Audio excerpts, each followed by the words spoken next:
ஸ்ரீ ரேவ காண்டம் 211 அத்தியாயம் முண்டி தீர்த்தத்தின் பெருமை.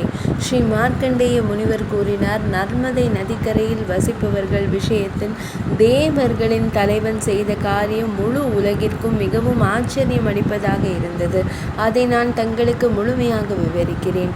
ஸ்ரார்த்தத்தின் போது பகவான் ஒரு தொழு நோயாளியின் வடிவத்தை எடுத்து சில கஞ்சத்தனமான பிராமணர்களிடம் யாசித்தார். அவர் சிவப்பு சந்தன கலவையை தன் மீது பூசிக்கொண்டார். அவரது அங்கங்களிலிருந்து குமிழ்கள் போல திரவம் வடிந்தது. அவர் முழுவதும் புழுக்களாலும் ஈக்களாலும் மூடப்பட்டிருந்தார். அவர் முகம் அவலட்சணமாக இருந்தது. மேலும் அவரது தோல் கடுமையாக பாதிக்கப்பட்டிருந்தது. அவன் உடல் துர்நாற்றம் வீசியது. ஒவ்வொரு அடியிலும் அவன் தடுமாறினான். அவன் ஒரு பிராமணரின் இல்லத்திற்கு சென்று வாயிலில் தடுமாறியபடி இவ்வாறு கூறினான், இல்லறத்தாரே, இன்று உங்கள் இல்லத்தில் இந்த பிராமணர்களுடன் இணைந்து நன்கு சமைத்து புனிதப்படுத்தப்பட்ட உணவை உட்கொள்ள விரும்புகிறேன். உடல் முழுவதும் துர்நாற்றத்துடன் இருந்த பிராமணரை கண்ட இல்லறத்தாருடன் இருந்த பிராமணர்கள், நாற்றமடிக்கும் பிராமணனை வெளியேறுவாய், கீழ்த்தரமான பிராமணனை இந்த இல்லத்தை விட்டு விரைவாக வெளியேறுவாய். நீ இதை பார்த்ததிலிருந்து புனிதப்படுத்தப்பட்ட இந்த உணவு அனைவராலும் உண்ண தகுதியற்றதாகிவிட்டது என்றனர். அதுதான் என்றார் தேவர்களின் தலைவரான மகேஸ்வரன். சிறந்த பிராமணர்களை கண்டு கொண்டிருக்கும் போதே அவர் தெளிந்த வானத்தில் எழுந்தார். பின்னர் இறைவன் மறைந்ததும் பிராமணர்கள் நீராடி தங்கள் உடல் முழுவதும் நீரை தெளித்து கொண்டனர். அவர்கள் தனித்தனியாக வெவ்வேறு தட்டுக்களில் உணவை உட்கொள்ளவிருந்த போது அவர்கள் கண்ட இடமெல்லாம் புழுக்களையும் பூச்சிகளையும் கண்டனர். அதை கண்டு அவர்கள் அனைவரும் ஆச்சரியம் கொண்டு, இது என்ன என்றனர். அப்போது அவர்களில் ஒருவர் கூறினார், இந்த பிராமணர் பிரம்மதேவர், அவரிடம் பல நற்குணங்கள் உள்ளன. மற்றொருவர் கூறினார், இவர் இதற்கு முன்பும் பல பிராமணர்கள் கூடியிருந்த சபையில் சற்று தயக்கத்துடன் இங்கு வந்திருக்கிறார். இவர் பரமேஸ்வரர், மகா யோகி. உணவுகளை இவ்வாறு உருமாற்றுவது அவருடைய விளையாட்டுத்தனமான குறும்பு.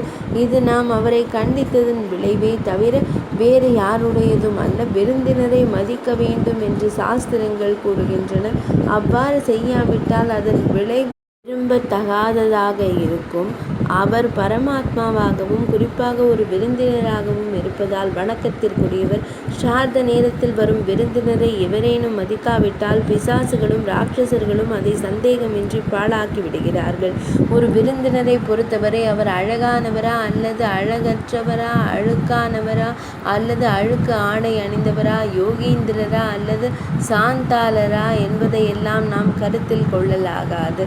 இந்த வார்த்தைகளை செவிமடுத்ததும் இல்லறத்தாரை தலைவராக கொண்ட பிராமணர்கள் அந்த பிராமண விருந்தினரை தேடி எல்லா திசைகளிலும் விரைந்தனர். எப்படியோ ஒருவர் அவரை ஒரு அடர்ந்த காட்டில் மறைந்திருப்பதைக் கண்டு அவர் தென்பட்டு விட்டார் என்று சத்தமிட்டார். அவர்கள் அனைவரும் அங்கே வந்து அந்த பிராமணர் ஒரு தூணை போல அசையாமல் நிற்பதைக் கண்டனர். அவர் அசையவோ அல்லது சப்தமிடவோ காணவோ இல்லை.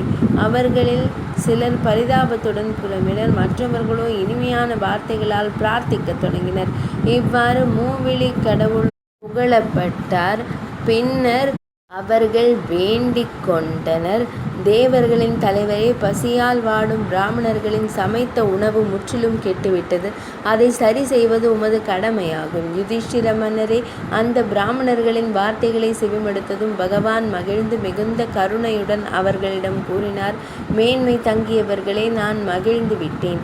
அதனால் நீங்கள் உண்ட அதே உணவை அமிர்தம் போல் தூய்மையாக்கியுள்ளேன். பிராமணர்கள் அதை தங்கள் உறவினர்கள் மற்றும் சேவகர்களுடன் உணவாக உட்கொள்ளட்டும். அவர்கள் தினமும் எனது மண்டலத்தை மர்ம வட்டம் வழிபடட்டும். அதனால் குந்தியின் மைந்தனே, அந்த திருச்சடங்கு முண்டி என்ற பெயரில் புகழ் பெற்றது. கார்த்திகை திருவிழா நாளன்று குறிப்பாக காய தீர்த்தத்திற்கு இணையாக அது விளங்குகிறது. 211 அத்தியாயம் இனிதே நிறைவடைந்தது.